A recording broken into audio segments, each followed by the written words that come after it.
오늘도 함께 예배한 우리 담없는교회 모든 가족 여러분들을 주님의 이름으로 환영하고 축복합니다. 우리 다 같이 고백하며 시작하기 원합니다. 더 깊이 복음 안으로, 더 멀리 세상 속으로. 각자의 삶에서 나의 사도행전을 쓰자. 아멘. 오늘은 사도행전 7장을 여러분과 나누고자 합니다. 7장 1절부터 60절까지 되는 긴 구절을 함께 읽을 예정인데요. 부분만 읽을까 고민도 했지만 부족하고 연약한 저의 설교보다 하나님의 말씀이 더 권위 있고 능력이 있음을 믿기에 전체를 다 읽어보고자 합니다. 그래서 본문을 기니까는 우리가 읽다가 긴 본문을 읽다 보면은 딴 생각으로 빠질 때도 있고 내용을 놓칠 때도 있어서 본문을 읽기 전에 사도행전 7장의 배경과 간략한 내용 그리고 7장이 가지는 위치를 잠시 설명하고 본문 말씀을 잠시 나누겠습니다. 지난주 예체능 예배 때 목사님께서 사도행전 6장의 말씀을 가지고 불평과 원망을 성령 충만으로 이겨내라 라는 제목으로 말씀을 전해주셨어요. 사도행전 6장에서요 그리스 말을 하는 유대 사람과 히브리 말을 하는 유대 사람 사이에 그 과부들에 대한 음식 구호의 문제가 생겼어요. 갈등이 생겼습니다. 그래서 사도들이요 이 갈등을 해결하고자 믿음과 성령이 충만한 7 일꾼을 세워서 그 문제를 해결했어요. 그리고 6장 후반부에는 그 중에 한 사람인 스데반의 이야기가 집중됩니다. 6장 8절 한번 띄워주시겠어요? 추가 말씀에서 6장 8절에 보면 이렇게 기록되어 있습니다. 스데반은 은혜와 능력이 충만해서 백성 가운데서 놀라운 일과 큰 기적을 행하고 있었다. 그리고 9절에 보면요, 6장 9절에 보면은 다른 지역의 유대인들과 지금 보면은 그때의 구레네 사람과 알렉산드라 사람과 갈라기아 사람과 갈라기 아시아와 온 사람으로 구성된 이른바 리버디노 회당에 소속된 사람들 가운데서 몇이 들고 일어나서 스데반과 논쟁을 합니다. 아마도 유대교의 율법과 스데반이 말하는 예수님에 대한 그 차이로 인해서 논쟁을 했던 것 같아요. 그러나 그들은 스데반이 지혜와 성령으로 10절에 보면 스데반이 지혜와 성령으로 말하고 이길 수 없다, 당해낼 수 없었다라고 합니다. 당해낼 수 없어서 그들이 억울했는지 스데반을 모욕하고요. 스데반을 모함해서 스데반이 모세와 하나님을 모욕한다라고 사람들을 선동하고요. 그 선동에 의해서 스데반을 그 대제사장과 공의의 앞에 세워요. 예수님이 재판받았던 그 자리, 그리고 5장에서 베드로와 제자 요한이 재판받았던 그 자리에 스데반을 또 세웁니다. 그들은요 예수님이 말씀하신 성전을 허물라는 말씀과 예수님이 재정의해 주신 율법을 다르게 선동해서 스데반을 재판에 세운 것입니다. 그리고 오늘 읽을 7장은요 대제사장이 이러한 제보들이 맞는 것이 스데반에게 묻는 것으로 시작돼요. 7장의 핵심 내용은요 스데반이 대제사장과 공의의 회원들, 흔히 말하는 그 유대의 지도자들 앞에서 이스라엘의 역사를 이야기를 합니다. 아브라함부터 야곱, 요셉, 모세, 그리고 다윗과 솔로몬의 성전까지 이야기를 합니다. 그리고 그들이 잘못하고 있는 것을 딱 짚어서 선포를 하죠.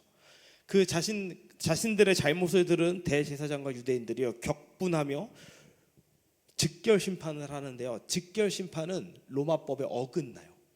예수님도 잡아다가 사형을 처하지 못하니까 빌라도에게 보내잖아요. 근데 이들이 감정적으로 격분해서 로마법에 어긋나는 일까지 행하면서 스데반을 돌로 쳐 죽입니다. 그리고 그 일의 주동자로 누가 나오냐면요 바울이라고 불리는 사울이 등장하고요. 8장에 보면요 스데반의 순교 이후 예루살렘 교회에 큰 박해가 일어납니다.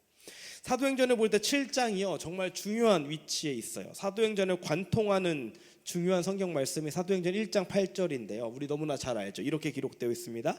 그러나 성령이 너희에게 내리시면 너희는 능력을 받고 예루살렘과 온 유대와 사마리아에서 그리고 마침내 땅 끝에까지 이르러 내 증인이 될 것이다 라고 말을 해요.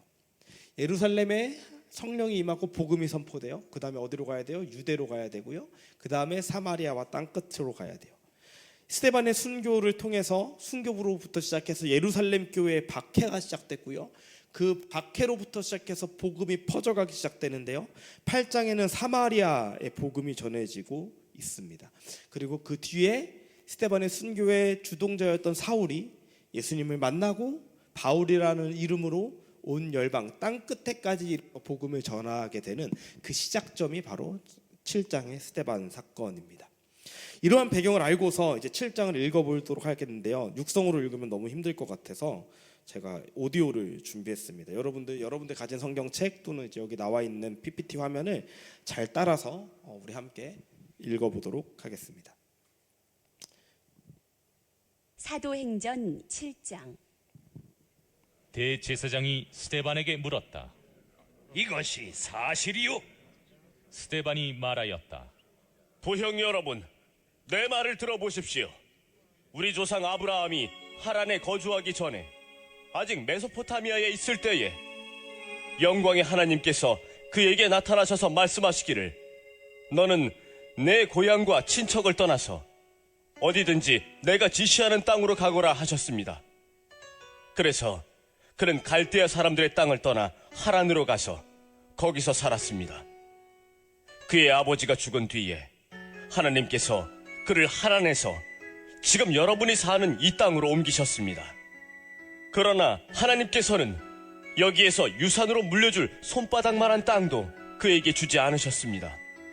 아브라함에게 자식이 없는데도 하나님께서는 그와 그의 후손들에게 이 땅을 소유로 주시겠다고 약속하셨습니다. 그리고 하나님께서는 아브라함에게 이렇게 말씀하셨습니다. 내 후손들은 외국 땅에서 나그네가 되어 400년 동안 종살이를 하고 학대를 받을 것이다.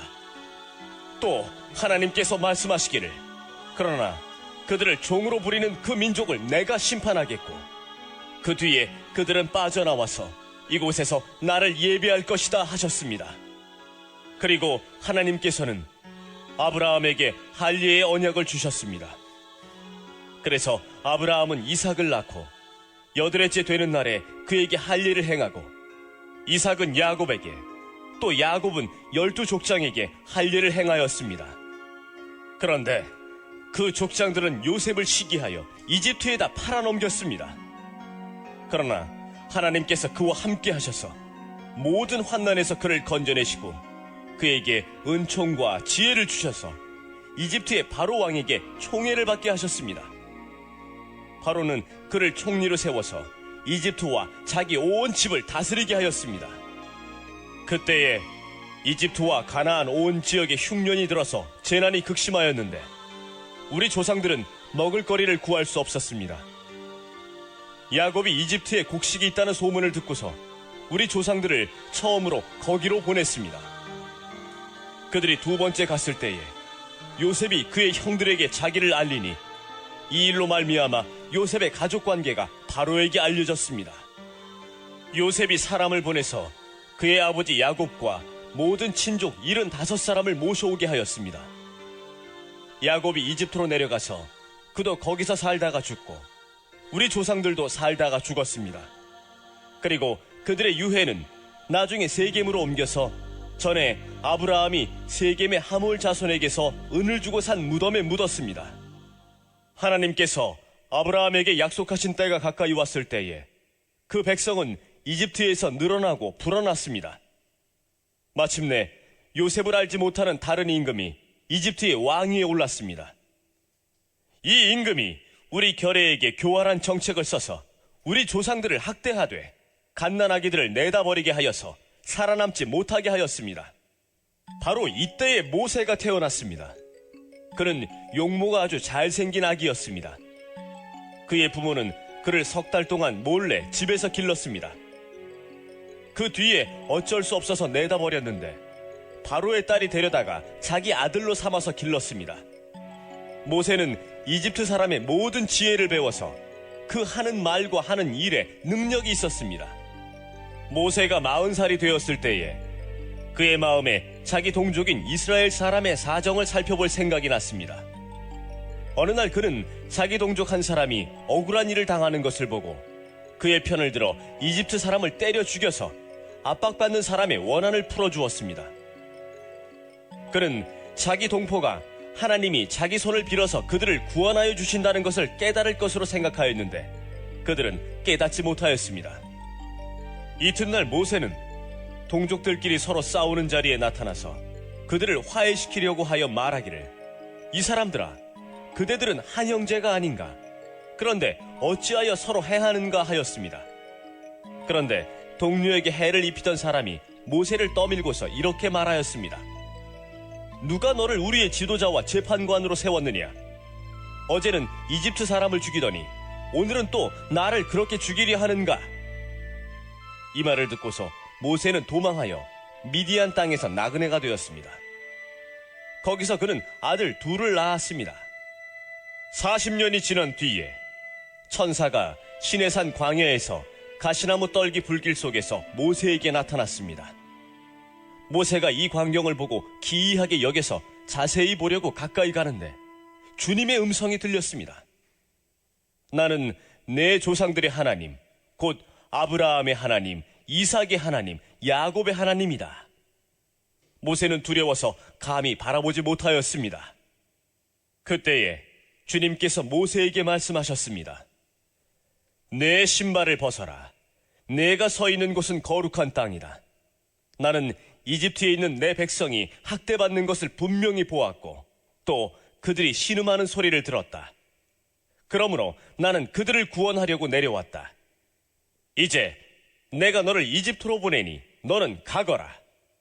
이 모세로 말하면 이스라엘 백성이 누가 너를 우리의 지도자와 재판관으로 세웠느냐 하고 배척한 사람인데 하나님께서는 바로 이 모세를 가시나무 떨기 속에 나타난 천사의 능한 손길을 붙여 지도자와 해방자로 세워서 그들에게로 보내셨습니다. 이 사람이 이집트 땅과 홍해에서 놀라운 일과 표징을 행하여 그들을 이끌어냈으며 40년 동안 광야에서도 그러한 일을 행하였습니다. 하나님께서는 나를 세우신 것과 같이 너희를 위하여 너희의 동족 가운데서 한 예언자를 세워주실 것이다 하고 이스라엘 백성에게 말한 사람이 바로 이 모세입니다.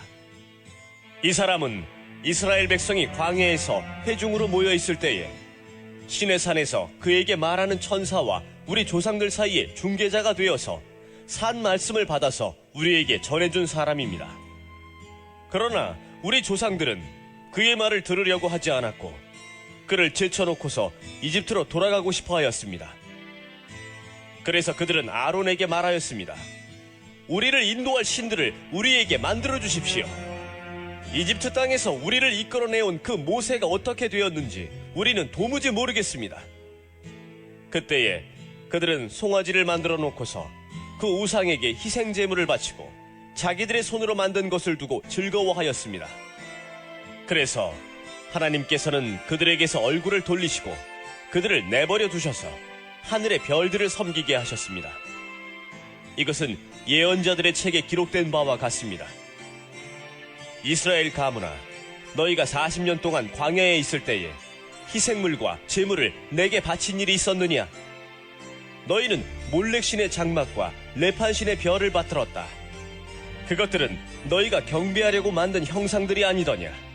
그러므로 나는 너희를 바빌론 저쪽으로 옮겨버리겠다. 우리 조상들이 광야에 살 때에 그들에게 증거의 장막이 있었습니다. 그것은 모세에게 말씀하시는 분이 지시하신 대로 만든 것인데 모세가 본 모형을 따라 만들었습니다. 우리 조상들은 이 장막을 물려받아서 하나님께서 우리 조상들 앞에서 쫓아내신 이방 민족들의 땅을 차지할 때에 여호수아와 함께 그것을 그 땅에 가지고 들어왔고 다윗 시대까지 물려주었습니다. 다윗은 하나님의 은총을 입은 사람이므로 야곱의 집안을 위하여 하나님의 거처를 마련하게 해달라고 간구하였습니다.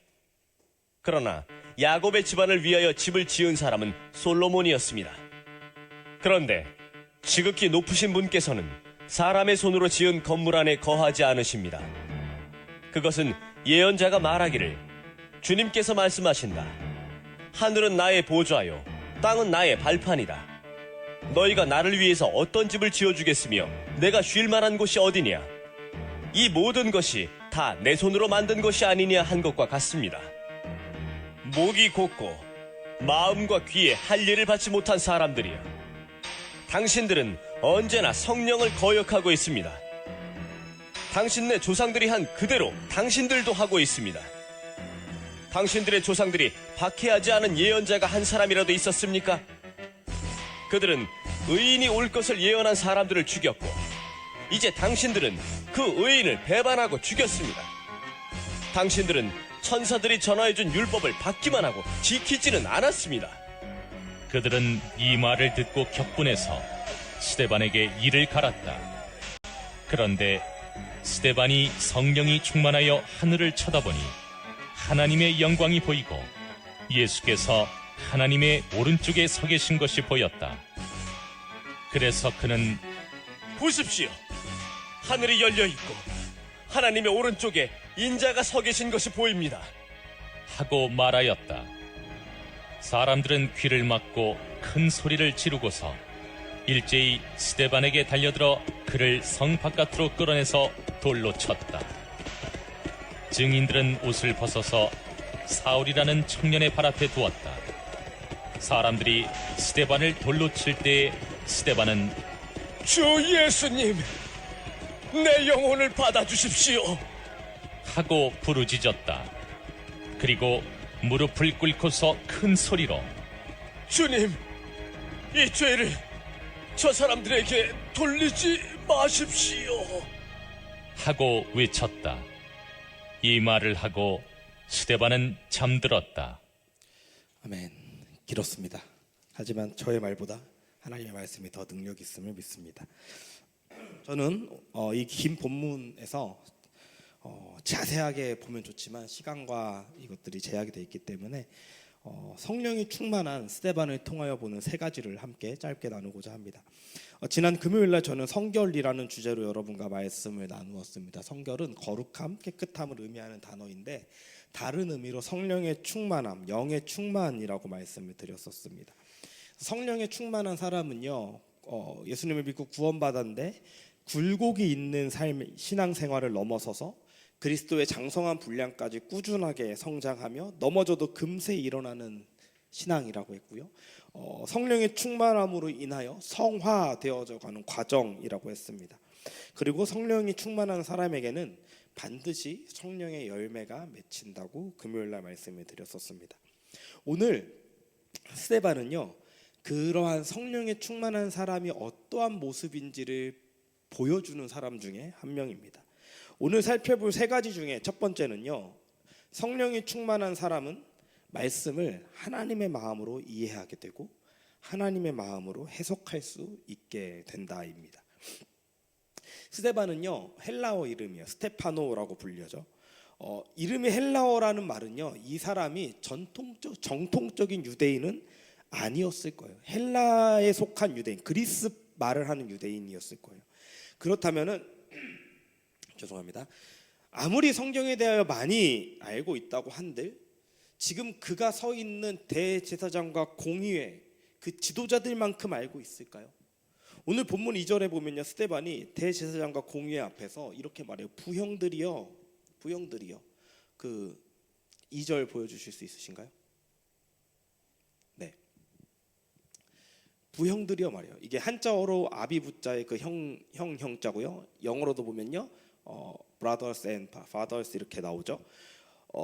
이 말이 무엇인가요? 자신은 비록 헬라 문화에 있었지만, 그리스 문화에 있었지만 그대들과 한 유대인이고 가족이라는 것을 강조하는 거예요. 이렇게 강조하는 이유는 어쩌면 그들이 너넨 달라 이렇게 이해했기 때문이 아닐까요?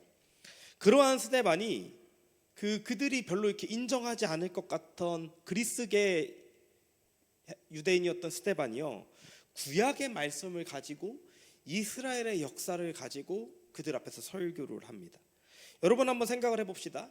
지금 스데반의 말을 듣고 있는 그들은 어떤 생각이었을까요? 요즘 말로 하면 어디 듣도 보도 못한, 자신들이 무시하고 조롱하고 심지어 죽이기까지 한 예수를 따르는 한 사람이, 또 그는 자기네들이 알고 있던 12명의 제자도 아니었을 거예요.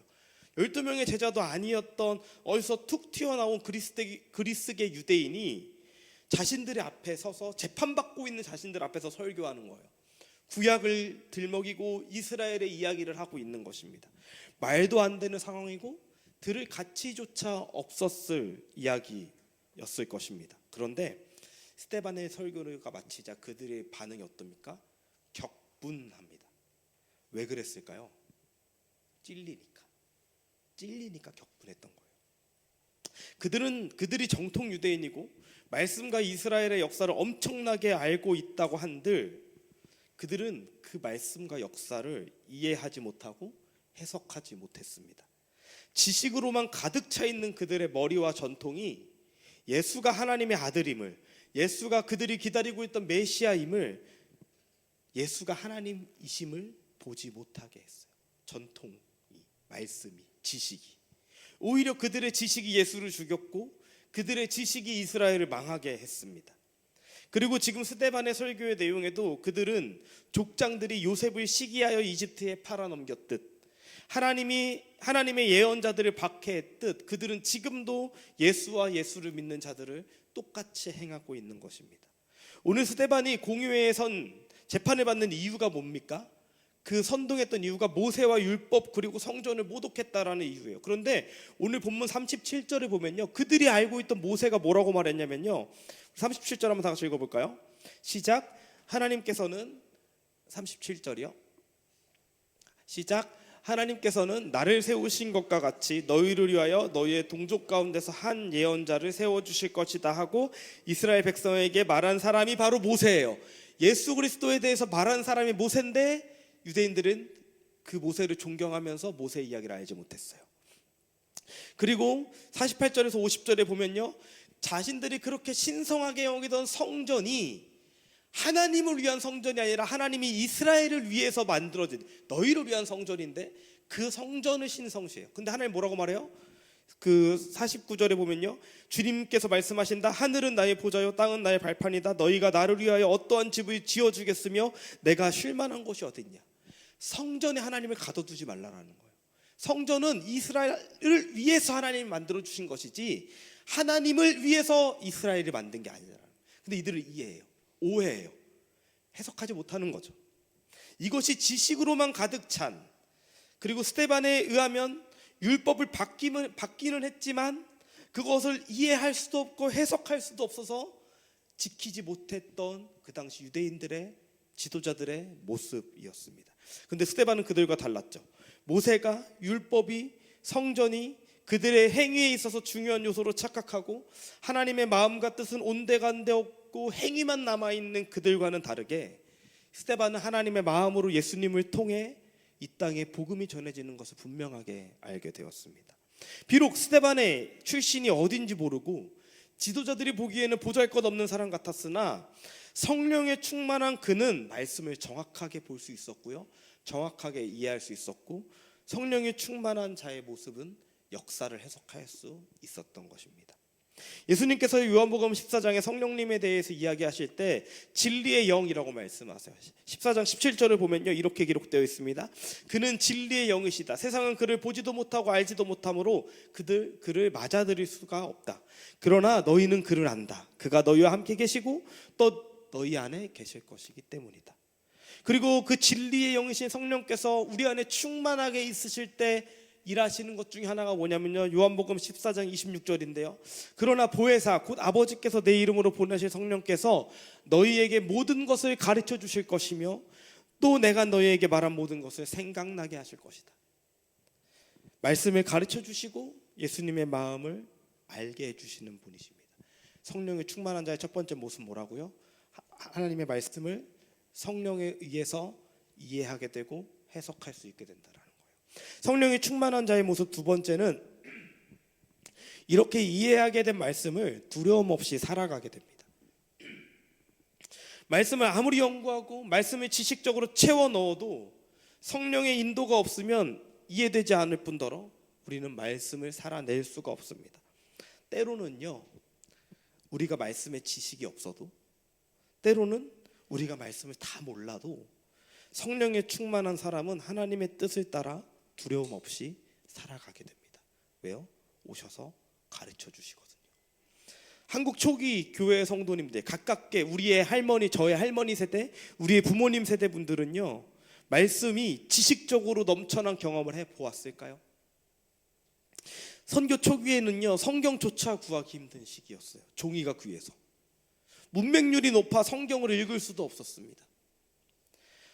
저희 외할머니께서는요 돌아가실 때까지 글을 쓰실 줄 모르셨던 분이셨는데, 제가 아는 저희 외할머니는요 성령에 충만한 사람이셨어요. 어머니를 통해 들은 이야기로는 외할아버지의 핍박에도 주의를 굽히지 않으셨고 신앙을 지키셨고 자녀들을 신앙으로 양육하셨습니다. 두려움이 없으셨죠. 그분들은요 들은 말씀을 살아내는 분들이었어요. 어떻게요? 성령의 충만함으로. 성령의 충만함으로. 스데반도 그러한 모습이 보여집니다. 사도들도 이전 장에서 공회에 붙잡혀 갔을 때 담대하게 말씀을 선포했듯이 스데반도 마찬가지였어요. 재판장이에요. 자신을 변론해야 돼요. 내가 말한 게 그런 의미가 아닙니다. 이렇게 변론해서 내 죄를 없애야 되는데 어떻게 해요? 담대하게 하나님의 말씀을 선포하죠. 이해된 말씀, 들려진 말씀, 읽혀진 말씀이 삶으로 살아내지기 위해서는, 특별히 이 세상은요 예수님과 상관없어 보이잖아요. 이 예수님이 없는 이 세상 속에서 우리가 말씀을 가지고 세상과 다르게 세상 속에서 하나님 나라를 살아가기 위해서는 어떻게 돼야 돼요? 성령의 충만함을 가져야 돼요. 제가 이야기를 안 했는데요, 사도행전 6장과 7장에서 계속 스데반을요 사도행전 6장과 7장에서 계속 뭐라고 말하냐면요, 믿음과 성령에 충만한 사람, 은혜와 능력에 충만한 사람, 지혜와 성령에 충만한 사람, 성령에 충만한 사람, 계속 성령에 충만한 사람이라. 이렇게 살아갈 수 있는 것입니다. 마지막 세 번째, 성령에 충만한 사람의 모습은요 예수님을 닮은 모습이 나옵니다. 예수님을 닮은 모습. 스데반이 순교하는 장면을 보면요 그의 영안이 열려서 예수님의 모습을 보고요, 사람들이 그를 죽일 때 스데반의 고백이 뭡니까? 우리 7장 59절 한번 읽어볼까요? 59절 60절 한번 다 같이 읽어봅시다. 시작. 사람들이 스데반을 돌로 칠 때에 스데반은 주 예수님 내 영혼을 받아주십시오 하고 부르짖었다. 그리고 무릎을 꿇고서 저들에게 돌리지 마십시오 하고 외쳤다. 이 말을 하고 스데반은 잠들었다. 주님, 이 죄를 저들에게 돌리지 마십시오. 어디에 나오는 장면입니까? 예수님이 십자가에 달려 돌아가실 때 주님, 저들의 죄를 용서하여 주십시오. 저들이 무엇을 하는지 모릅니다. 성령이 충만한 사람은요 말씀이 내 안에 실제가 되는 사람인데, 말씀이 내 안에 실제가 된다는 것은 뭘 뜻해요? 말씀 대신 예수 그리스도께서 내 안에 살아계셔서 예수를 닮은 모습이 나오는 거예요. 이 세상에 누가 나를 죽이는 자들, 나에게 돌을 던지는 자들을 향하여 그들의 죄를 용서해 달라고 할 수 있겠습니까? 하다못해 운전을 하고 가다가 누가 끼어들기만 해도 입에서 험한 말이 나오는 우리의 모습인데, 스데반은 어떤 모습이에요? 자기를 향해 법대로 하면 지금 죽으면 안 돼요. 자기가 설령 죽어야 돼도 지금 죽을 수 없어요. 빌라도 앞에 가야죠. 총독 앞에 가야죠. 근데 그들이 격분해서 돌로 치고 있는데 그들을 향해서 저들을 용서해 달라고 합니다. 성령의 충만함은요 성화되는 과정이고, 성화는 예수님을 닮아가는 과정이에요. 그리고 결국에 성화의 마지막을 신학적 용어로 뭐라고 하냐면요 영화예요. 마지막에 예수님 다시 오시는 날 예수님과 같이 되는 거예요. 그런데 사단은 우리를 속여요. 어떻게 속일까요? 그러한 삶은 불가능한 삶이라고 속여요. 그런데 성경 속에 많은 사람들이, 교회 역사의 많은 믿음의 선배들이, 히브리서 11장을 보세요. 그러한 믿음의 선배들이, 또 우리 교회 역사에서 수많은 믿음의 선배들이 이보다 더 예수님을 닮아가는 모습을 보여왔습니다. 이것은 가능하다라는 거예요. 근데 사단이 우리를 속인다라는 겁니다. 사단은요 우리에게 거짓말하고요, 우리 찬양인도자께서 말씀하셨지만은 적당히 하라 그래요. 적당히 신앙생활하고 적당히 세상 속에 살고 부유하기도 하고 예수님과 같아질 수 없어 너는. 근데 참 애매하죠. 사단이 인간을 처음 유혹할 때 뭐라고 말해요? 너 하나님과 같이 될 수 있어. 다른 의미죠. 근데 사단은 계속 우리를 속입니다. 거짓말하죠. 그것은 우리로 하여금 그런 거짓말이 우리 속에 계속 있을 때 우리 안에 어떠한 내성이 생기는 줄 아세요? 우리는 죄인이기 때문에 예수님 닮을 수 없어. 아니요, 거짓말이에요. 분명히 성경은 예수님 닮는다고 말하고 있어요. 분명하게 성경은 성령의 열매를 맺는다라고 말합니다. 말씀을 마무리합니다. 긴 본문이고 하나씩 자세하게 다루면 더 좋았을 건데, 오늘 본문을 통해서 볼 수 있는 여러 가지 중에 스데반의 모습을 통해서 성령에 충만한 자가 어떠한 모습이 보이는지 세 가지를 살펴보았어요. 첫 번째는 하나님의 말씀이 하나님의 마음으로 이해되고 해석되어진다. 두 번째는 그렇게 이해되고 해석되어지는 것이 내 머릿속에 지식으로 남아있는 것이 아니라 삶을 살아낼 수 있다. 두려움 없이 삶을 살아낼 수 있다. 세 번째는 그렇게 살아내는 자는 누구를 닮는다? 예수를 닮는다. 우리의 삶의 환경이 개인마다 다르고 어렵고 그렇게 살 수 있을지 모르는 막막함도 있을 수 있지만 성경은 분명히 이야기합니다. 성령으로 충만해지면 그 하나님의 나라를 살아갈 수 있다. 금요일날 나눴죠. 갈라디아서 5장에 성령의 열매는요, 그냥 기록된 문서가 아닙니다. 성령이 너에게 임하시면 너희가 권능을 받는데 권능 중에서 나타나는 모습들이 성령의 9가지 열매, 사랑으로부터 시작해서 나오는 9가지 열매입니다. 우리 그러한 모습을 살아내는 저와 여러분들이 되길 소망합니다. 그리고 금요일날 나눴죠. 성령의 충만을 받는 방법은요, 누가복음과 사도행전에서 이야기하는 것은 기도할 때, 기도하는 자에게 하나님이 성령을 선물로 주시지 않겠느냐라고 말씀합니다. 우리 매일 기도하시기 바랍니다. 매일 아침마다, 매일 저녁마다 하나님, 내가 오늘 성령의 충만한 삶을 살게 해주십시오. 사단의 소리에 끊어내고 예수를 닮아가는 삶을 살게 해주십시오. 우리 그렇게 살아가는 이번 한 주 또 우리의 평생이 되기를 소망합니다. 우리 찬양하고 기도하길 원하는데요. 제가